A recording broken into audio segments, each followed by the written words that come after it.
Hi guys, welcome to the third episode of Ellis Analysis.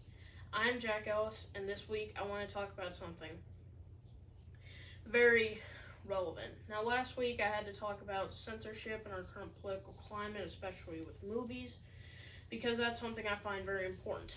But let's do something a little more politically relevant. I'm going to be talking about racism representation in the media in the wake of George Floyd. Now, there is a whole host of things that I could talk about. I could talk about representation of race class divides in my fifth all-time favorite movie, Trading Places. Or maybe I could talk about movies with themes of slavery, like 12 Years a Slave and Django Unchained. I could talk about movies about the civil rights, like Smiths Go to Birmingham. I wanted to say Mr. Smith Goes to Washington, but that's a Jimmy Stewart movie. Mississippi Burning, and Secret Life of Bees. All of those movies would have been great. But what I want to do today is I want to compare and contrast two pieces of racism representation. The best and the worst that I've seen. The best is Get Out, Jordan Peele's directing debut, which, if you haven't seen it, why? Go watch it. It's on Amazon Prime. I think you have to rent it, but it's worth the price of admission. I'll tell you that. It's a great, phenomenal horror movie and one of the best that I've seen in the last 10 years. Let's compare that with the worst. A season 4 episode of Brooklyn Nine-Nine called Moo Moo.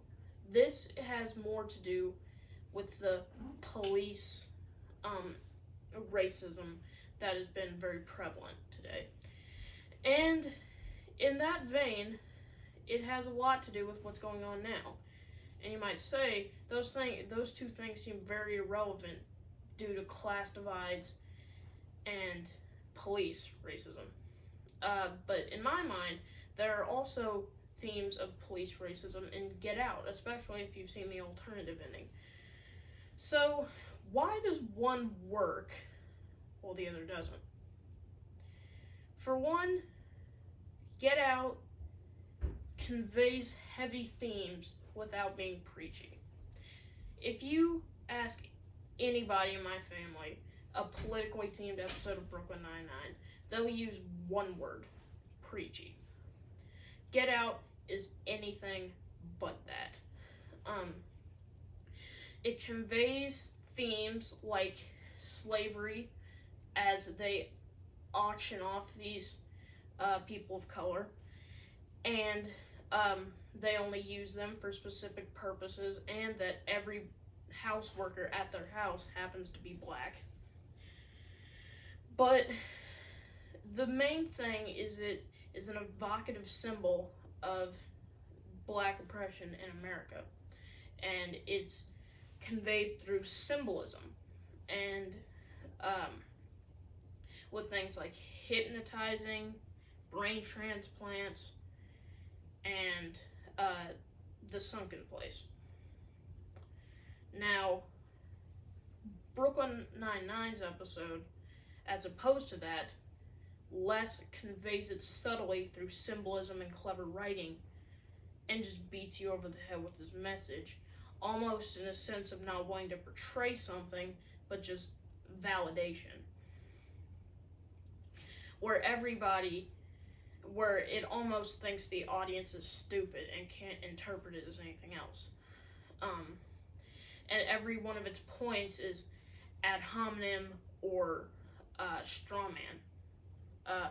What those means, ad hominem is Latin for to the person, which in a debate, it means when you're debating a certain subject, somebody attacks you personally rather than conveys the point. It's very similar to what's called whataboutism. And straw man, which is literally creating a man of straw, which is essentially a caricature of the person that you're debating. And everybody is portrayed these ways in almost every political episode of Brooklyn Nine-Nine. Now, while Get Out is smart and clever with its portraying that white people say that they're not racist, yet they benefit from a racist society and racist causes, Brooklyn Nine-Nine portrays anybody that isn't the main cast as a bigoted pig. And that's really where it starts and ends. Get Out is clever and subtle and symbolic with its themes and portrays all sorts of themes, and I've watched almost every analysis of the movie in preparation for this, but I've never seen anybody praise the episode of Brooklyn Nine-Nine. And there's one point that's probably ringing through all of your heads. Well, one is a 22-minute TV show, and one is a 2-hour movie. But runtime almost has nothing to do with it. There has been so many smart TV shows that can portray heavy themes in 22 minutes, in 30 minutes, in an hour, like The Wire, The Sopranos, Breaking Bad.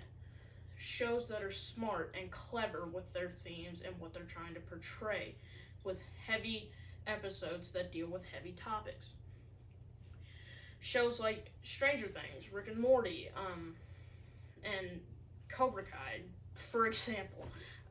They are sometimes 30 minutes, sometimes an hour, and they deal with stuff like class divides and things like that. They're able to portray their point. And that's something that Brooklyn Nine-Nine can't do. They're seeking validation, woke points, instead of cleverly portraying, writing, and acting a symbolic, evocative representation of racism in our current political climate. I'm Jack Ellis, Ellis Analysis.